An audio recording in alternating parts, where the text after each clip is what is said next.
How to edit home on Google Maps. Hi everybody, welcome back. Today I'm going to show you a super quick way to edit your home location right inside Google Maps.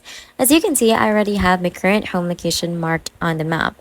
I already have my home set, and to change this to a brand new spot, we first need to scroll around and navigate over to the new area. For example, let's say I want to set my new home to this random spot.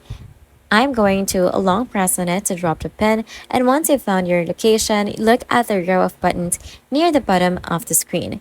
You can see here, if you swipe across them, the add label option. Now what you're going to do is you're just going to give that a tap, and then a text box will pop up asking you to enter a custom name.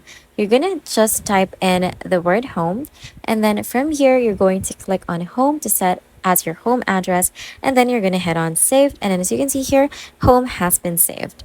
And just like that, your new home address is locked in. I hope you found this quick tip helpful.